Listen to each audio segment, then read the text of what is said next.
Has your church made the switch in its ministry, especially its outreach, from Christendom to post-Christendom context? So, in a cultural Christendom, Christian institutions have a really dominant position in society. Christianity has an influence, and so there's a common understanding and a lot of shared assumptions as we reach out to people. Essentially, kind of with a posture of calling people back to which they've abandoned or maybe ignored or kind of rebelled against. Um, in a post Christendom context, it's a little different. And it's not so much that nobody has the Christian story anymore or nobody relates to Christian institutions anymore. That's not the case. It's more a matter of diversity, that there's a really diverse religious and spiritual landscape where you can encounter people that have a Christian background, people that have a secular background, people that have put together patchwork spiritualities and neo-Buddhist and all kinds of different things. And so you can no longer assume the common ground that maybe you generally kind of could in the context of a society that would be described as cultural Christendom.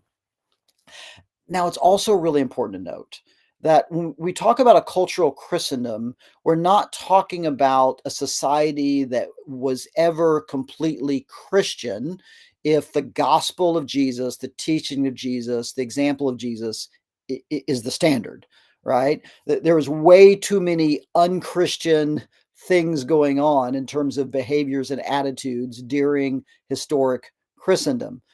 But what we can say is that the Christian story and some core teachings and ideas, and certainly Christian institutions and clergy had a very dominant and influential role. And in post Christendom, we're dealing with a lot more diversity in terms of the religious landscape, in terms of worldviews and people's experiences. Including those who have a more Christian background and many who don't, and lots of mixing matching as well. Um, so what are the implications for our outreach as churches seek to make a difference and make an impact in a more post Christendom, after Christendom society within all the spiritual and religious diversity that we're talking about? Well, essentially, it means we can't simply assume that everyone already has the same understanding. We can't just go to the shorthand in terms of explaining the gospel and a call to salvation and expecting people to simply come back to something they've left. There's just going to be too much of a variety of experiences and worldviews and perspectives. So you have to start kind of thinking a little more like when a missionary goes to another country, another culture, and they have to learn, they have to listen to the culture, they have to be attentive and come to understanding of how do I communicate the gospel message in a way that makes sense to people, that people can relate to and understand. That's not to say without conviction. No, with making the claims that the gospel makes, and but communicate in a way that people can that it makes sense for people and that people can connect with from the various backgrounds that you might encounter. And so I think even if a church is in a community where they look around and perhaps people look like them and it feels culturally the same, uh, they really may still need to think in terms of cross cultural communication, cross cultural ministry in terms of religious backgrounds.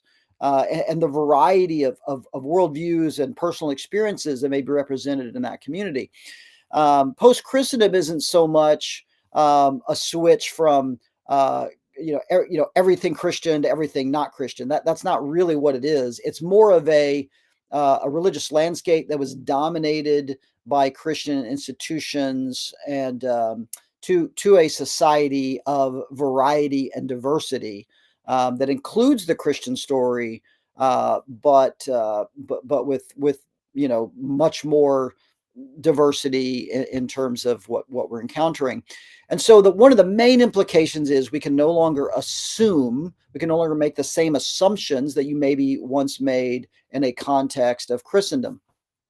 Um, and so we're definitely seeing that shift. There's other videos and discussions that I've done, that Global City has done, and others have done to kind of talk about the reality of that shift in the culture, and we'll probably talk about that again in this video. I'm assuming we understand that that there is a shift taking place. We're in a very much a changing world, and so we begin to think differently. And so one is we need to operate more like a missionary that I said that needs to identify what those bridges are for communicating the gospel, both in word and deed, in a given cultural context, and really learn to listen well. Essentially, not make the same assumptions that perhaps were kind of safe to make in outreach in a more Christendom context.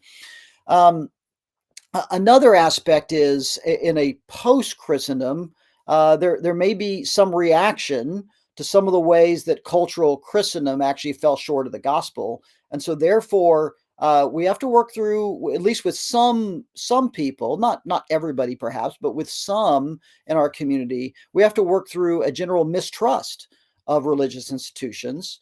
Some may even see the church as as an oppressive institution in terms of the way they interpret some of the history that took place within cultural Christendom, and so that's some things we may have to overcome in terms of how we connect with people. Um, uh, the church in its traditional kind of Sunday morning format is still going to reach people. But what I might argue is that it's mostly, not entirely, not 100%, but mostly going to reach people that are already church adjacent. And that can mean a lot of different things, from kind of your D church that maybe are coming back, people that maybe had some influence from Christianity, and it's favorable in their mind, but they've never really given it a try. And people maybe have close family ties to, there's going to be people that are church adjacent for whatever reason. And there's probably again a variety of profiles that we could talk about in terms of what does that mean, but people that are already within kind of the scope of the church and its ability to connect pretty easily.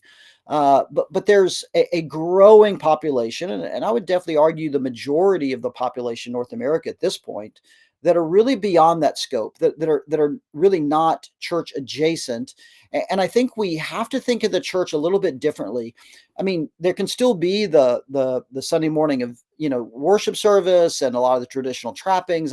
That's not necessarily the implications here, but to think even as that continues, and that is serving people that are coming there to grow in their faith and to connect to one another and to worship and all those things. But at the same time, beginning to see the church as a sending hub, a hub for sending, for training and equipping and sending out people that are going to connect with the different communities and loving our neighbors and articulating the good news across our city. And so I think within a post-Christendom context, there can't just simply be a come to church, come to us mentality for everybody we encounter. Instead, there needs to be really a go to them mentality, and it's going to have to be relational.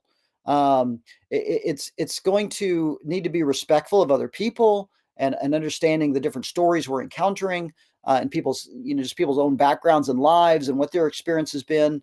It's probably going to have to be a little more patient. I'm recognizing that not everybody we meet is kind of that low hanging fruit, so to speak, and so that we want to see the gospel. Um, seep into every nook and cranny of our society, and that's gonna take place with a going mentality, and especially through relational flows of ministry.